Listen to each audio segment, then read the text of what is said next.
1 కొరింథీయులకు 15వ అధ్యాయము. మరియు సహోదరులారా, నేను మీకు ప్రకటించిన సువార్తను మీకు తెలియపరచుచున్నాను. మీరు దానిని అంగీకరించితిరి, దాని యందే నిలిచి ఉన్నారు. మీ విశ్వాసము వ్యర్థమైతేనే గాని నేను ఏ ఉపదేశ రూపముగా సువార్త మీకు ప్రకటించితినో ఆ ఉపదేశమును మీరు గట్టిగా పట్టుకొని ఉన్న ఎడల ఆ సువార్త వలననే మీరు రక్షణ పొందువారై ఉందురు. నాకియ్యబడిన ఉపదేశమును మొదట మీకు అప్పగించి తిని, అదేమనగా లేఖనముల ప్రకారము క్రీస్తు మన పాపముల నిమిత్తము మృతి పొందెను, సమాధి చేయబడెను, లేఖనముల ప్రకారము 3వ దినమున లేపబడెను. ఆయన కేఫాకును తరువాత 12 గురికిని కనబడెను. అటు పిమ్మట 500కు ఎక్కువైన సహోదరులకు ఒక్క సమయమందే కనబడెను. వీరిలో అనేకులు ఇప్పటి వరకు నిలిచి ఉన్నారు, కొందరు నిద్రించిరి. తరువాత ఆయన యాకోబుకును అటు తరువాత అపోస్తులులకందరికీ కనబడెను. అందరికీ కడపట ఆ కాలమందు పుట్టినట్టున్న నాకును కనబడెను. ఏలయనగా నేను అపోస్తులందరిలో తక్కువ వాడను, దేవుని సంఘమును హింసించినందున అపోస్తులనబడుటకు యోగ్యుడను కాను. అయినను నేనేమై ఉన్నానో అది దేవుని కృప వలనే అయ్యున్నాను. మరియు నాకు అనుగ్రహింపబడిన ఆయన కృప నిష్ఫలము కాలేదు గాని వారందరికంటే నేను ఎక్కువగా ప్రయాసపడి తిని, ప్రయాసపడినది నేను కాను, నాకు తోడయున్న దేవుని కృపయే. నేనేనేమి వారేనేమి అలాగుననే మేము ప్రకటించుచున్నాము, అలాగుననే మీరును విశ్వసించితిరి. క్రీస్తు మృతులలో నుండి లేపబడి ఉన్నాడని ప్రకటింపబడుచుండగా మీలో కొందరు మృతుల పునరుత్థానము లేదని ఎట్లు చెప్పుచున్నారు. మృతులు పునరుత్థానము లేని ఎడల క్రీస్తు కూడా లేపబడి ఉండలేదు. మరియు క్రీస్తు లేపబడి ఉండవని ఎడల మేము చేయు ప్రకటన వ్యర్థమే, మీ విశ్వాసమును వ్యర్థమే. దేవుడు క్రీస్తును లేపెనని ఆయనను గూర్చి మేము సాక్ష్యము చెప్పి ఉన్నాము కదా. మృతులు లేపబడని ఎడల దేవుడు ఆయనను లేపలేదు గనుక మేమును దేవుని విషయమై అబద్ధపు సాక్షులముగా అగపడుచున్నాము. మృతులు లేపబడని ఎడల క్రీస్తు కూడా లేపబడలేదు. క్రీస్తు లేపబడని ఎడల మీ విశ్వాసము వ్యర్థమే, మీరింకను మీ పాపంలోనే ఉన్నారు. అంతేకాదు, క్రీస్తునందు నిద్రించిన వారును నశించిరి. ఈ జీవిత కాలము మట్టుకే మనము క్రీస్తునందు నిరీక్షించిన వారమైన ఎడల మనుషులందరి కంటే దౌర్భాగ్యులమై ఉందుము. ఇప్పుడైతే నిద్రించు వారిలో ప్రథమ ఫలముగా క్రీస్తు మృతులలో నుండి లేపబడి ఉన్నాడు. మనుషుని ద్వారా మరణము వచ్చెను గనుక మనుషుని ద్వారానే మృతుల పునరుత్థానమును కలిగెను. ఆదామునందు అందరూ ఎలాగో మృతి పొందుచున్నారో అలాగుననే క్రీస్తునందు అందరూ బ్రతికింపబడుదురు. ప్రతివాడును తన దశలోనే బ్రతికింపబడును. ప్రథమ ఫలము క్రీస్తు, తరువాత క్రీస్తు వచ్చినప్పుడు ఆయన వారు బ్రతికింపబడుదురు. అటు తరువాత ఆయన సమస్తమైన ఆధిపత్యమును, సమస్తమైన అధికారమును, బలమును కొట్టివేసి తన తండ్రి అయిన దేవునికి రాజ్యము అప్పగించును.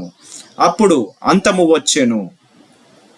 ఎందుకనగా తన శత్రువులందరినీ తన పాదముల కింద ఉంచు వరకు ఆయన రాజ్య పరిపాలన చేయుచుండవలెను. కడపట నశింపజేయుబడు శత్రువు మరణమే. దేవుడు సమస్తమును క్రీస్తు పాదముల క్రింద లోపరచబడి ఉండెను.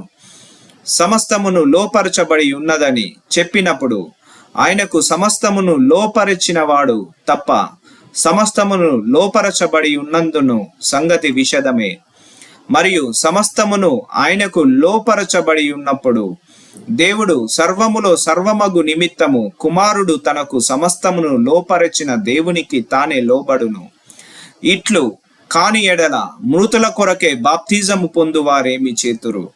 మృతులే మాత్రము లేపబడిన ఎడల మృతుల కొరకు వారు బాప్తిజము పొందనేలా. మరియు మేము గడియ గడియకు ప్రాణభయముతో సహోదరులారా, మన ప్రభు అయిన క్రీస్తు యేసునందు మిమ్మును గూర్చి నాకు కలిగి ఉన్న అతిశయము తోడు నేను దినదినమును చనిపోవుచున్నాను అని చెప్పుదును.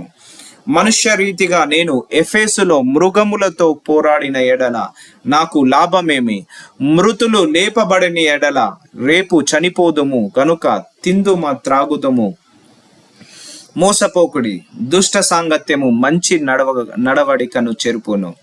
నీతి ప్రవర్తన గలవారై మేల్కొని పాపము చేయకుడి. దేవుని గూర్చిన జ్ఞానము కొందరికి లేదు, మీకు సిగ్గు కలుగుటకై ఇట్లు చెప్పుచున్నాను. అయితే మృతులేలాగు లేతురు, వారెట్టి శరీరముతో ఒత్తురని ఒకడు అడుగును. ఓ అవివేకి, నీవు విత్తునది చచ్చితేనే గాని బ్రతికింపబడదు గదా. నీవు విత్తు దానిని చూడగా అది గోధుమ గింజైనను సరే, మరి ఏ గింజైనను సరే, వట్టి గింజనే విత్తుచున్నావు గాని పుట్టబోవు శరీరమును విత్తుటలేదు. అయితే దేవుడు తన చిత్త ప్రకారము నీవు విత్తిన దానికి శరీరము ఇచ్చును, మరియు ప్రతి విత్తనమునకు దాని దాని శరీరము ఇచ్చుచున్నాడు. మాంసమంతయు ఒక విధమైనది కాదు. మనుష్య మాంసము వేరు, మృగ మాంసము వేరు, పక్షి మాంసము వేరు, చేప మాంసము వేరు, మరియు ఆకాశ వస్తు రూపములు కలవు, భూవస్తు రూపములు కలవు. ఆకాశ వస్తు రూపములు మహిమ వేరు, భూవస్తు రూపముల మహిమ వేరు. సూర్యుని మహిమ వేరు, చంద్రుని మహిమ వేరు, నక్షత్రముల మహిమ వేరు.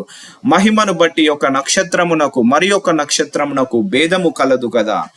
మృతుల పునరుత్థానమును అలాగే శరీరము క్షయమైనదిగా విత్తబడి అక్షయమైనదిగా తేబడును, ఘనమైనదిగాను విత్తబడి మహిమ గలదిగాను లేపబడును. బలహీనమైనదిగా విత్తబడి బలమైనదిగా లేపబడును. ప్రకృతి సంబంధమైన శరీరముగా విత్తబడి ఆత్మ సంబంధమైన శరీరముగా లేపబడును. ప్రకృతి సంబంధమైన శరీరమున్నది గనుక ఆత్మ సంబంధమైన శరీరము కూడా ఉన్నది. ఇందు విషయమై ఆదామును మొదటి మనుష్యుడు జీవించు ప్రాణి ఆయనని రాయబడి ఉన్నది. కడపటి ఆదాము జీవింపజేయు ఆత్మ ఆయను. ఆత్మ సంబంధమైనది మొదట కలిగినది కాదు, ప్రకృతి సంబంధమైనదే మొదట కలిగినది, తరువాత ఆత్మ సంబంధమైనది. మొదటి మనుష్యుడు భూ సంబంధి అయి మంటి నుండి పుట్టినవాడు. రెండవ మనుష్యుడు పరలోకం నుండి వచ్చినవాడు. మంటి నుండి పుట్టినవాడు ఎట్టివాడో మంటి నుండి పుట్టిన వారును అట్టివారే. పరలోక సంబంధి ఎట్టివాడో పరలోక సంబంధులను అట్టివారే. మరియు మనము మంటి నుండి పుట్టిన వాని పోలికను ధరించిన ప్రకారము పరలోక సంబంధి పోలికయు ధరింతుము. సహోదరులారా, నేను చెప్పునది ఏమనగా, రక్త మాంసములు దేవుని రాజ్యమును స్వతంత్రించుకొన నేరవు, క్షయత అక్షయతను స్వతంత్రించుకొనదు. ఇదిగో మీకు ఒక మర్మము తెలుపుచున్నాను. మనమందరము నిద్రించుము గాని నిమిషములో ఒక్క రెప్పపాటున కడబూర మ్రోగగానే మనమందరము మార్పు పొందుదుము. బూర మ్రోగును, అప్పుడు మృతులు అక్షయులుగా లేపబడుదురు, మనము మార్పు పొందుదుము. క్షయమైన ఈ శరీరము అక్షయతను ధరించుకొనవలసి ఉన్నది, మర్త్యయైన ఈ శరీరము అమర్త్యతను ధరించుకొనవలసి ఉన్నది. ఈ క్షయమైనది అక్షయతను ధరించుకొనినప్పుడు, ఈ మర్త్యమైనది అమర్త్యతను ధరించుకొనినప్పుడు విజయమందు మరణము మింగివేయబడెను అని రాయబడిన వాక్యము నెరవేరెను. ఓ మరణమా, నీ విజయం ఎక్కడా? ఓ మరణమా, నీ ముల్లెక్కడా? మరణపు ముళ్ళు పాపము, పాపమునకున్న బలము ధర్మశాస్త్రమే. అయినను మన ప్రభు అయిన యేసుక్రీస్తు మూలముగా మనకు జయము అనుగ్రహించుచున్న దేవునికి స్తోత్రము కలుగును గాక. కాగా నా ప్రియ సహోదరులారా, మీ ప్రయాసము ప్రభువునందు వ్యర్థము కాదని ఎరిగి స్థిరులను కదలని వారును ప్రభువు కార్యాభివృద్ధి యందు ఎప్పటికిని ఆసక్తులనై యుండుడి.